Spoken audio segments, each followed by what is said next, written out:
Welcome to this lesson. Andre and our staff have combed through our best lectures, speeches, and presentations to bring you today's principle.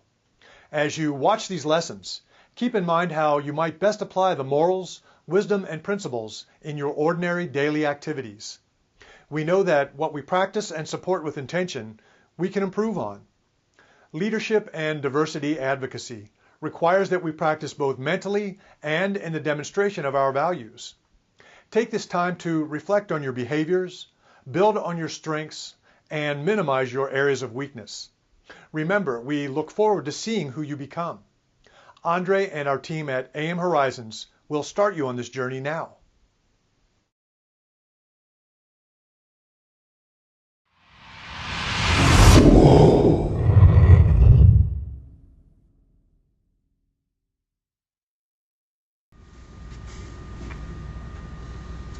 Hi, my name is Andre Cohen, and I just want to share with you some things that we've learned about how to change your life and your behavior.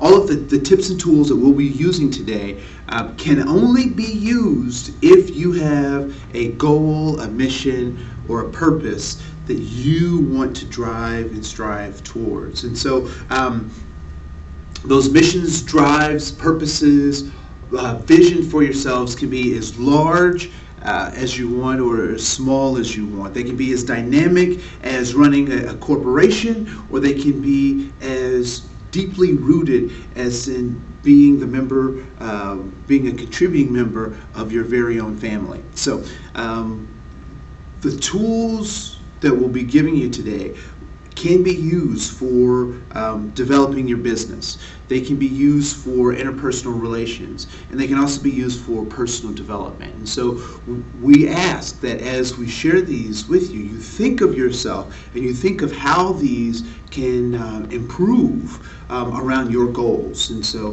what, I guess, at the core of this presentation, the core question is going to be, what are your goals? And so these tools will help lead you towards your goals and help you to accomplish those. So it's a little disclaimer. If you don't have any goals, I'm not sure that these tips or tools that we're going to give you will be very helpful. So let's go ahead and get started. So we're going to talk a lot about the mind. The workshops on the brain that's a totally different subject, but we're going to talk about the mind and how the mind works and how you can use the tricks that evolution or creation has given us in how we operate and how we use our mind. So we're going to figure out what the mind is, first of all, how we use the mind, and then how we can change the way we use our mind in the direction of our goals. All right, so we'll go ahead and get started. First, we're going to talk a little bit about this thing called the conscious mind. And when you think of the conscious mind, what words come up for you? Okay, yeah.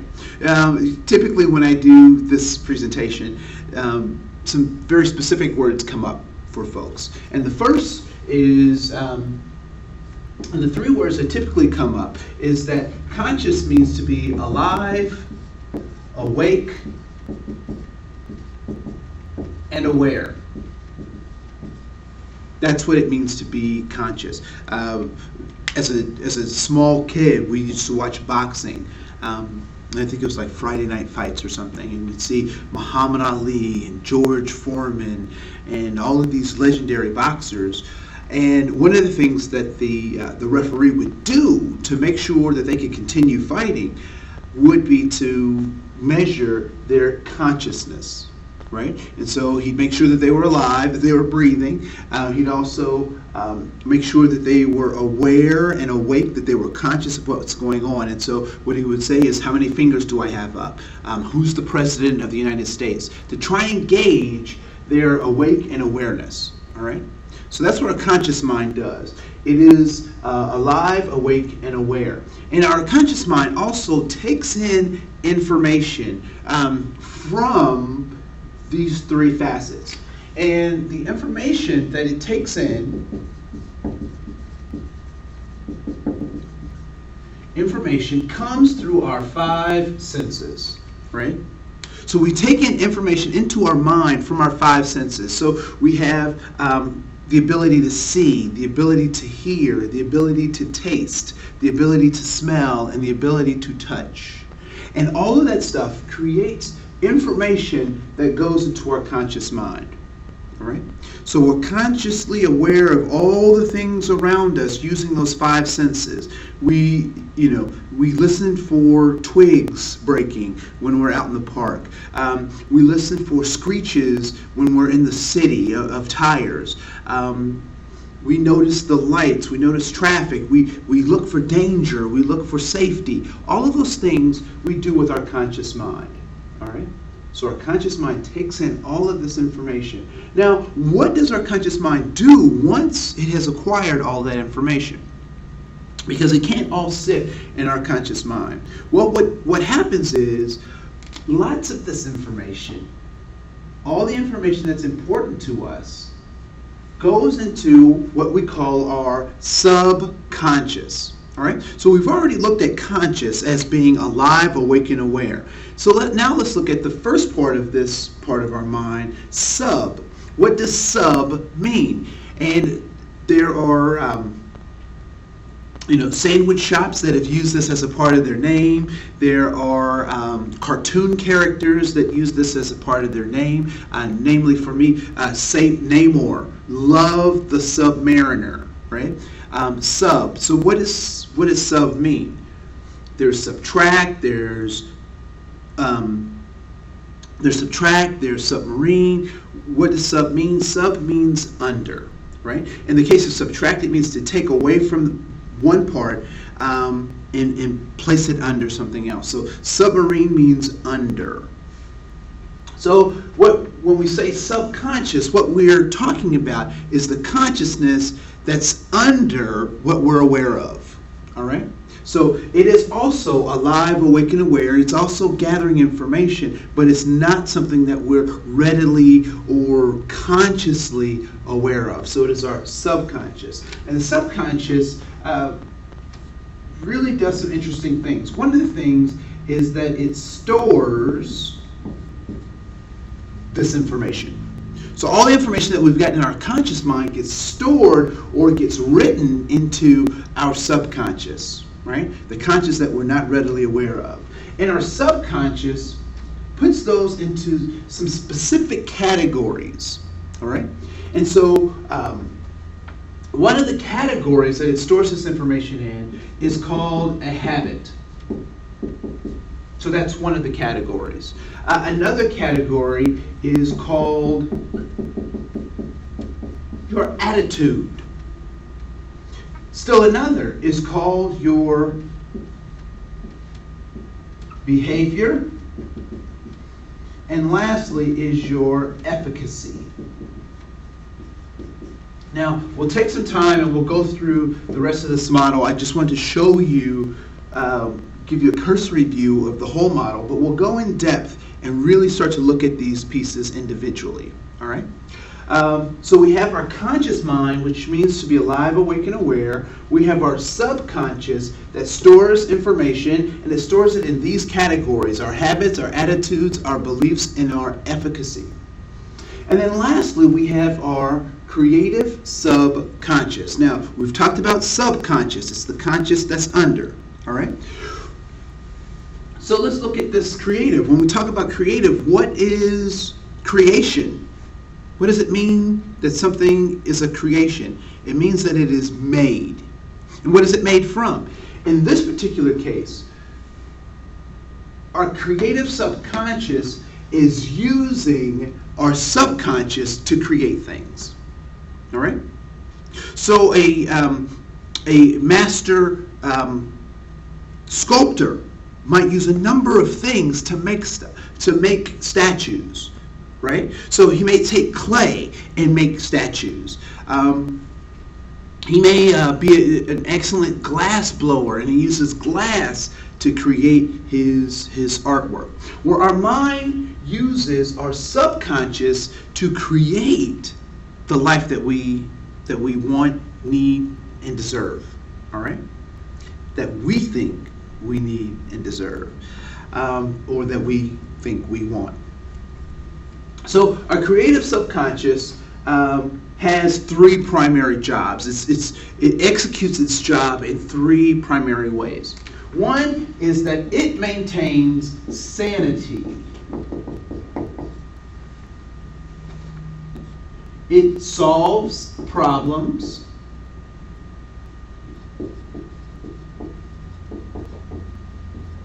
And it creates drive or energy. All right? It creates drive or energy. So, our conscious means to be alive, awake, and aware. It takes in information from our five senses. The subconscious stores or records that information in these particular categories of our habits, our attitudes, our behaviors, and our efficacy. And then our creative subconscious just says yes to our subconscious in these three ways. It makes sure that we have sanity, it helps us solve problems, and it creates drive and energy. All right? So right now we're going to take a short break to talk about some of the ways that we can see this impacting our lives. So we'll take a short break and we'll be right back. Thanks.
Get your paradigms.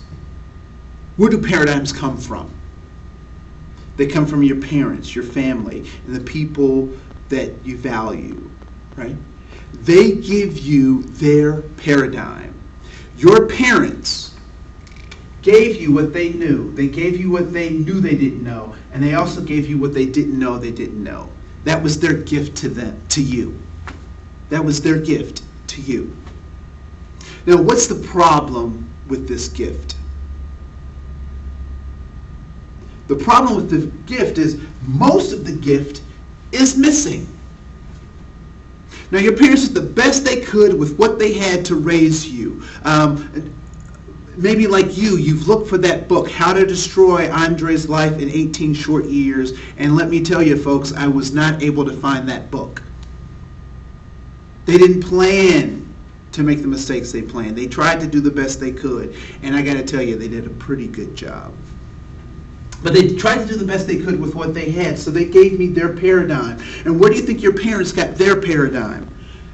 From their parents. And their parents got their paradigm from their parents. And so for generations, there are things that we've learned to know and know not to know, and things that we don't know that keep getting passed along. All right? And so all of that stuff ends up getting written into our conscious mind, which gets funneled into our subconscious. All right? I want to talk a little bit about these blind spots. Now, what is the problem or the difficulty with having a blind spot? Well, first of all, let's back up. Why is a blind spot dangerous? How many people have driven cars or ridden in a car? Yeah. And typically, blind spots are located where?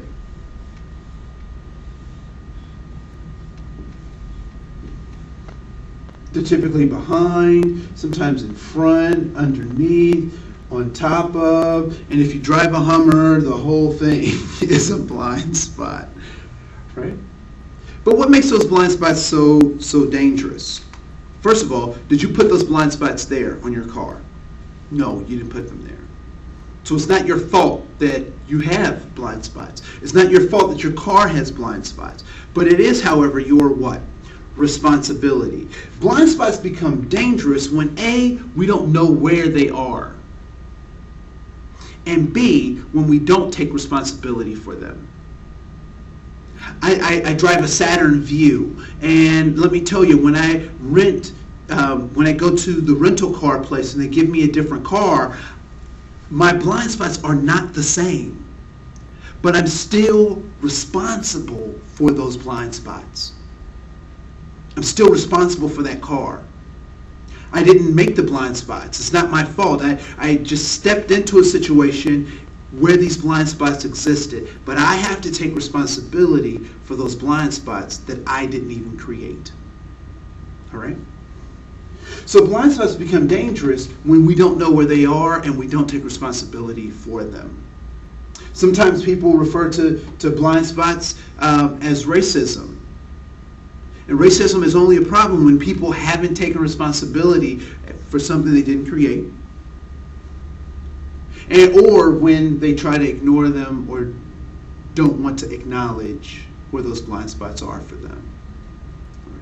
So blind spots can be dangerous when we don't know where they are and when we don't take responsibility for them. So in my rental car, how do I know or find out where my blind spots are? Now this is tricky, but I have to look for something that I don't know is there. I have to look for blind spots. I have to go out and I have to investigate. I have to adjust my mirrors. I have to move the seat so that I can be familiar with the blind spots of that rental vehicle, just as I'm familiar with the blind spots in my own car. Right? So blind spots are not our fault, but they are our responsibility. All of these things, what we know we don't know, the paradigms that our parents gave us, we internalize that and that comes into our mind. All right? And so now we'll talk about how that gets funneled into our subconscious. Thank you so much. I'll be back in just a second.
All right, so we're going to talk a little bit about diversity and how we've come to be in the system that we currently find ourselves.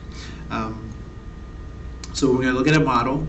We'll break that model down into some smaller pieces, talk about some examples, and move forward. So here we go.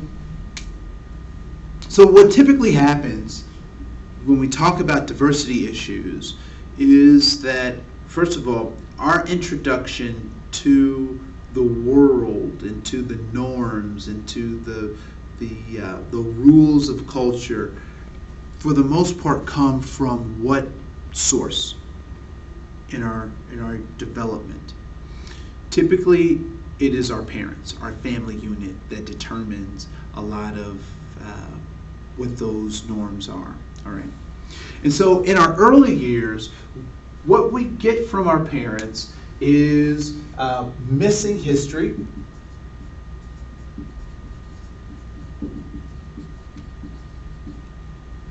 Bias history.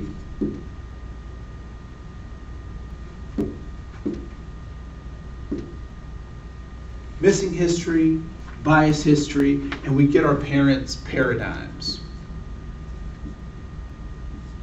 And those paradigms consist of everything they know, everything they didn't know, and everything they didn't know, they didn't know, those blind spots. So in our early years, our family units give us bias history, missing history. They share their paradigms with us. They give us everything that they knew and they didn't know, and all of that stuff. And then as we grow older, we move through this chart until we get to a place of socialization. And socialization basically is summed up is learning how to act in a society. So learning how to act in society is the process of socialization. So what I start to learn is, even if my parents don't say it, is that I should respond to a certain group of people this way, or I should respond to women in this way, or these things are important to our culture. And these are both explicit and implicit things that I pick up as a young child as I learn how to operate within the world. These people are worthy of honor and praise, and these people are not worthy of honor and praise. Okay? And so I learn how to act and behave in a society based on all the things that I learned as a small child and the paradigm that my parents have passed on to me. Right? And so that stuff so in the family unit, I get all of this information, these paradigms, this bias, this missing history, and then I get taught by society how to act in that society, or I learn how to act in that society. And then the society as a whole starts to reinforce these very same stereotypes of thought patterns. And that's done through the media. The media reinforces that. Government institutions reinforce that, schools reinforce that, and religious institutions encourage that. They reinforce everything that I've been taught thus far. And the whole point of this is to get to this pivotal point of internalization. That not only do I have this information and it's being reinforced by these things, that I now start to believe this information as true. This information becomes true for me because of all of these things. And not only is it true for me, do I internalize it, but in that internalization, I push it forward and I make sure that other folks know what their role is in this system. They also know what my role is in this system. And so I become an agent for this system. And so as we progress through this, we see that once we internalize, we get to a place where we collude with the system. Now, collude is a very interesting word because it means to conspire with something. All right? To conspire. Now, whether you know it or not, when you make a choice or don't make a choice, that is in fact a choice. All we have are choices. All we do is behave. And so when we internalize all of these things, we can then make a choice to, we end up colluding. That's the default mechanism. We end up going along with the system because that's what's always happened. But we do have and once we collude, we move into institutionalization, and then we teach our kids what we've been taught. The system operates the way it's always operated. It benefits the people it's always benefited. Systems perpetuate themselves based on a number of the things that we've discovered as a part of going through this cycle. And so institutionalization is the process of making sure that the institutions keep reinventing and keep selling what has been a part of the cycle for generations. But there is a a saving grace, which is that you have the ability to make a choice. And the choice is to create opportunities for freedom. Right? To create opportunities for freedom. Or as I've often said, to free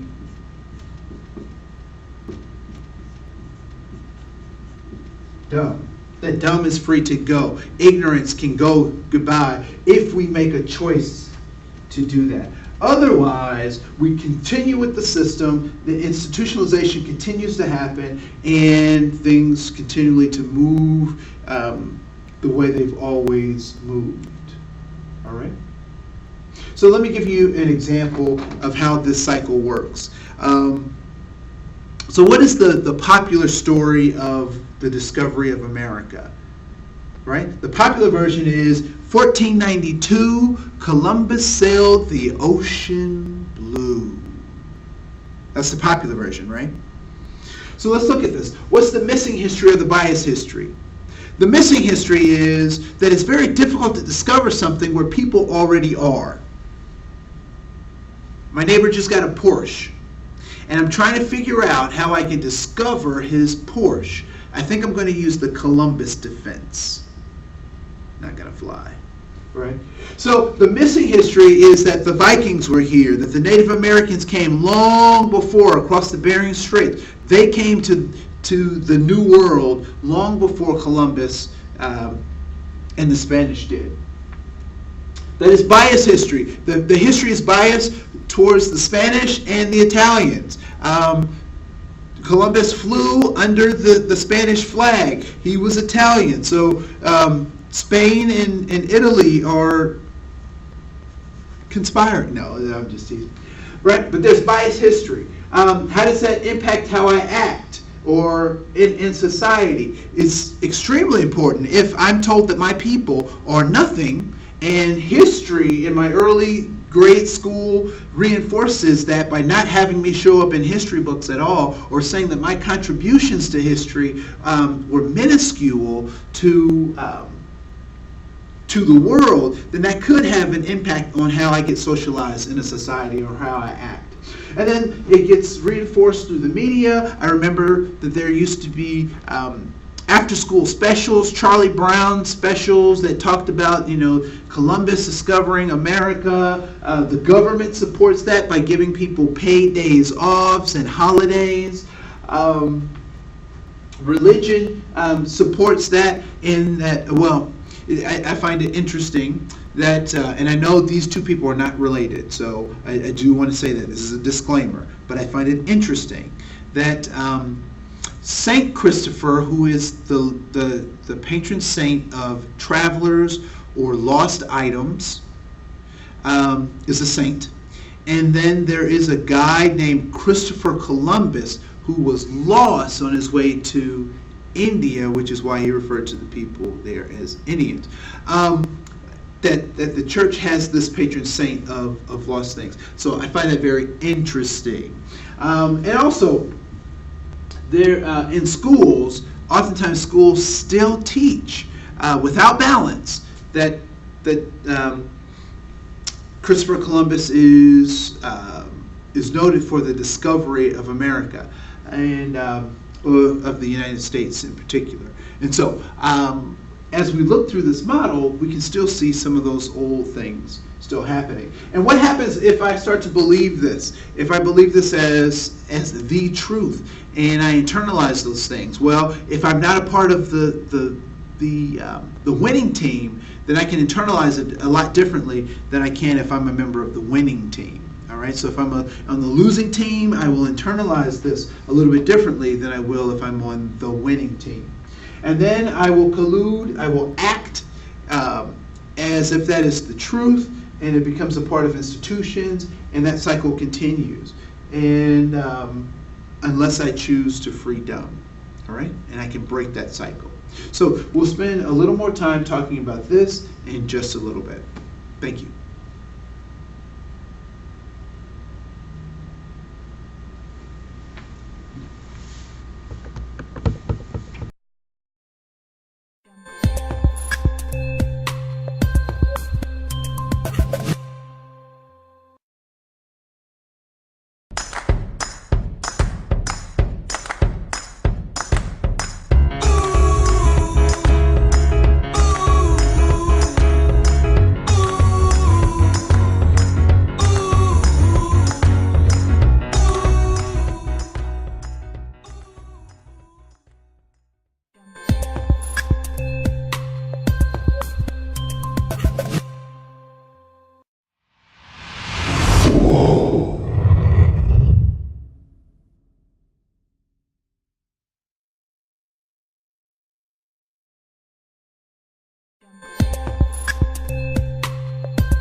All right.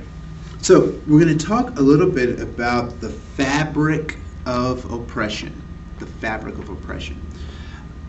I particularly like talking about this as opposed to just talking about racism or sexism or heterosexism or ageism, because I think those oftentimes are smaller pieces of a broader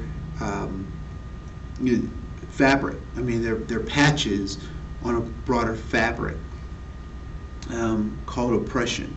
And I like to talk about oppression because I think that sometimes we get so caught up with particularly racism that we don't look at some of the overarching lessons that can be learned, that can be translated into all sorts of forms of oppression. So I want to take a step back before we talk specifically about each of these categories to talk about the system of oppression as a whole and then how that gets played out. And so in the system of oppression, there is there are a couple of terms that I want to kind of flesh out so we can kind of talk about them. And the first is, what is the group of people who are known as the dominant group? And what it means to be a part of what is known as the dominant group, it means that you have easy or open access to goods, jobs, services, and money. All right? So the dominant group has easy or open access to goods, jobs, services, and money. Conversely, that means that the target group has what? Yep, they have limited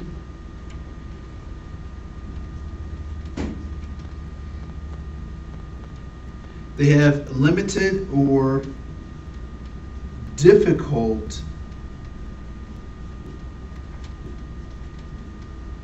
access to goods, jobs, services, and money. All right? So the dominant group has easy, open access. The target group has limited or difficult access to goods, jobs, services, and money. Why are goods, jobs, services, and money important? Because that's how we have social power. All right? So if we go back to 8th grade science, we understand that power is the ability to do work. That power in and of itself is the ability to do work. So in our society, how are we able to get things done? How are we able to do work? Well, we must have access to money, to goods, to jobs, to services, have access to good health care, have access to good schools, to have access to groups of people, to be connected, to have community, right? Those are all sources of power that allow us to have the ability to do work. And so some folks, some groups have easy or open access to this ability to do work, to this social power. All right? And then there are other folks who have limited access to this social power. All right? So we're going to talk a little bit about that and try and figure out how we can reshape paradigms so that we allow folks to look at themselves and relate to others based on their personal abilities, as opposed to being lumped into groups and all sorts of stuff. So we'll talk about that in just a second. So I've broken up my chart into just a few categories. There could be much more than the ones that I selected. But looking out into society, I tried to find some categories that are pretty universal. So in terms of how we're broken up into groups in our society. And so in terms of race, what group has easy or open access to goods, jobs, services, and money according to race? All right? And typically the response to this is white people, Caucasian, European Americans, but for the sake of this conversation, we'll just say white. We'll come back to race and why I keep putting it in quotations in a little bit. But and down here, the people who have limited or difficult access to goods, jobs, services, and money would be people referred to as others, minority groups, however you want to say that. In terms of gender, are there what group of people have easy or open access to goods, jobs, services, and money based on gender? And that would be males. All right. Target group would be females.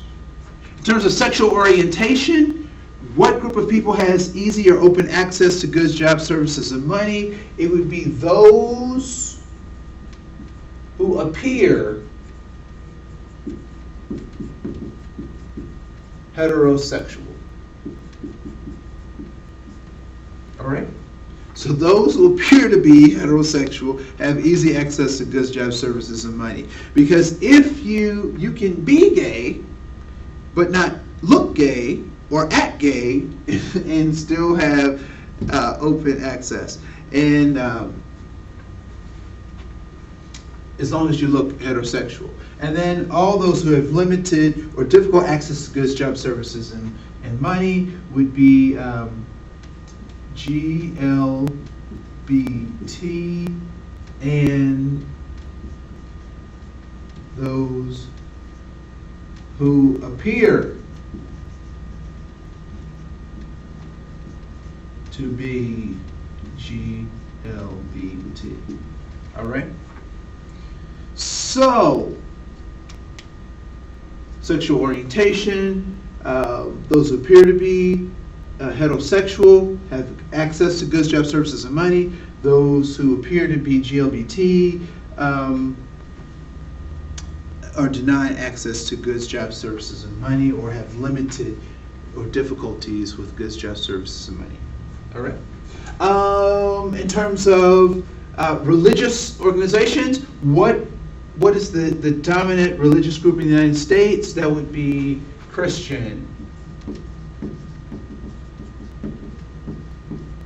And that would include Lutherans, Catholics, Pentecostals, evangelicals, all fall under that. And then the group that has limited or difficult access to goods, jobs, services, and money would be what group? Yes, all others. Right? From Muslims to Sikhs to Buddhists. They oftentimes have limited access to goods, jobs, services, and money based on their religious affiliation. And then the last category we use, and we can use other categories like disabilities. We can use other categories like even beauty. We can talk about that as well. So age, the group that has the greatest access to goods, jobs, services, and money would be 25 to about 45. All right? And then limited access, 0 to 24, let's say 18. 0 to 18, and then 45 plus. So when we look at this fabric of oppression, what is the name of each of these isms? So let's talk about these isms, as they are affectionately called. Infectionate, not affectionate, but yeah. All right, so the ism based on race would be racism.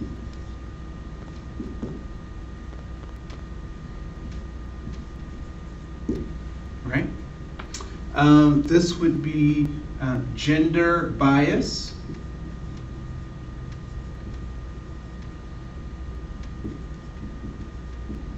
or some people might call it sexism, gender bias or sexism, which is based on gender, sexual orientation, heterosexism,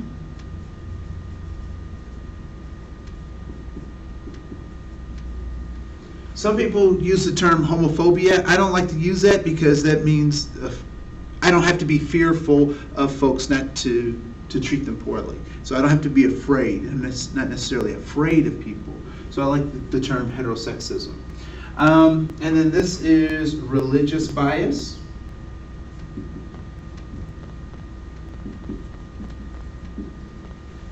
And then lastly is something called age.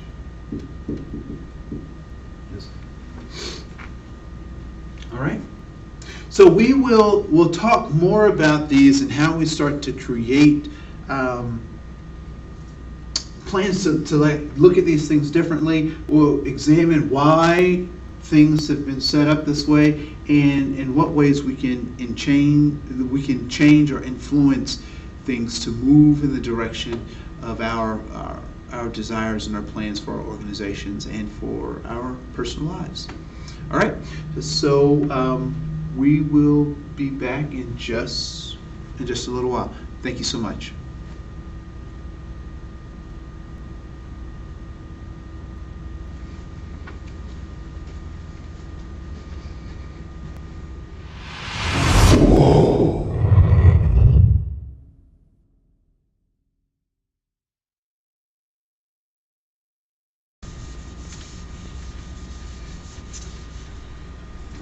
We're starting to talk about our creative subconscious and our subconscious, and how do we start to build some of these things, these habits, these attitudes, these beliefs, this self-efficacy. One of the things that we'll start talking about is this model for changing our lives. And so we'll start off talking about pictures. We said earlier that humans communicate best through pictures, even sign language. The whole concept is to pass a set of pictures or images or thoughts from one person to another. And so a picture is worth 1,000 words is where we kind of left off. And so the pictures that we have about ourselves, we might refer to as our self-image.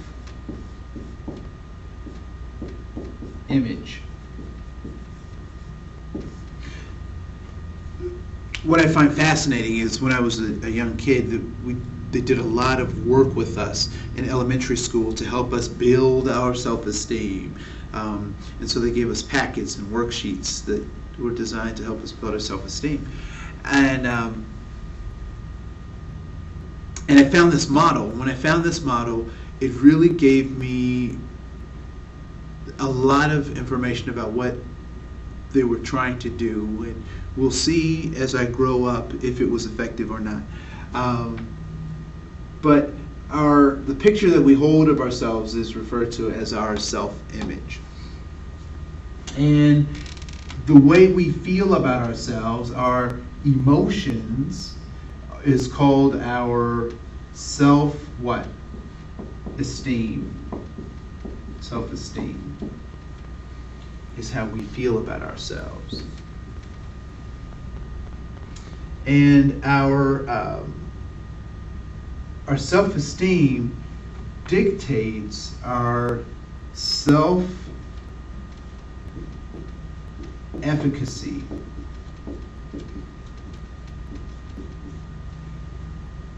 And all of those impact our comfort zone.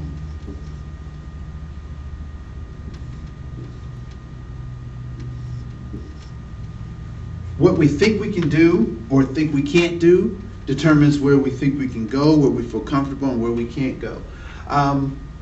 So what are the words that we use? Those are called our self-talk.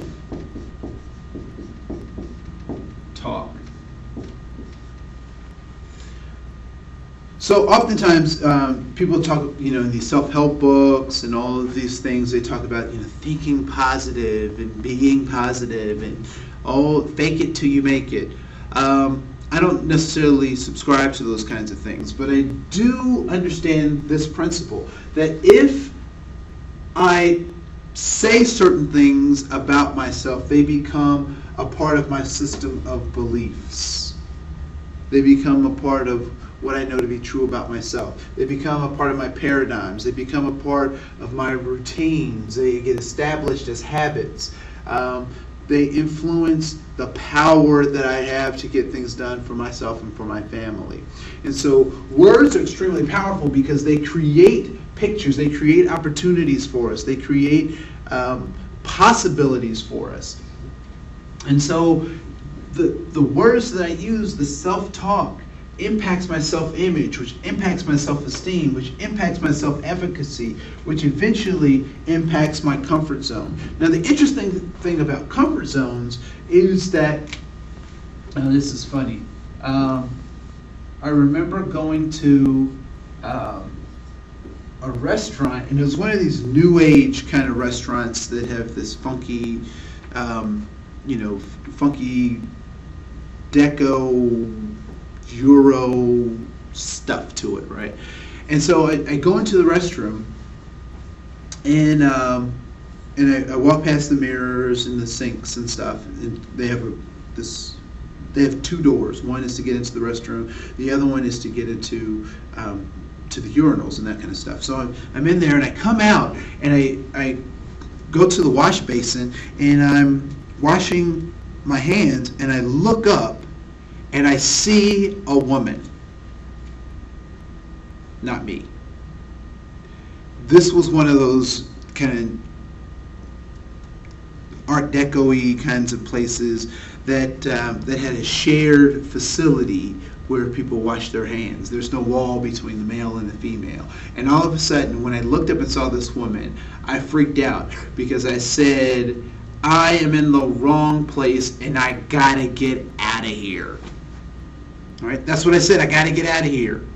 The funny thing about your comfort zones, particularly if you build these, your comfort zones don't have a whole lot to do with your abilities.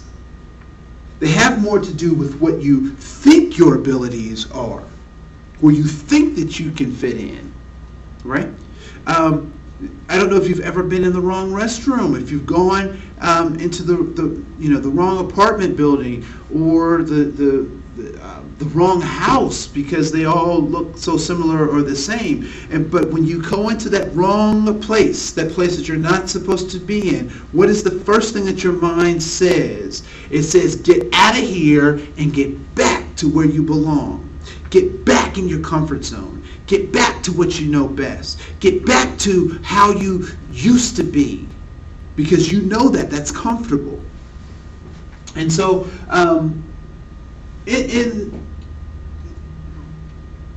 do I really have the ability to use either of the restrooms? Do I have the ability to use the men's restroom or to use the women's restroom? I have that ability. I can use either one of those. However, that's not what I'm supposed to do because I don't feel comfortable there. Society says I'm not comfortable in the women's restroom. So I say to myself, I got to get out of here and get back to where I belong. And so when we have the self-talk and the self-image and the self-esteem, and it impacts our self-efficacy as far as our comfort zone goes, our comfort zone expands and contracts to our self-talk. All right? It expands and contracts based on our self-talk, on what we think of ourselves or what we say to ourselves about our current situation. Right? So we're going to talk more about that in just a minute. So words create pictures. Self-talk creates our self-image, our self-esteem, impacts our self-efficacy, and ultimately determines where and what we can do based on our comfort zone. All right? So we'll delve deeper into this in just a bit, and I will see you in a couple of minutes. Thanks.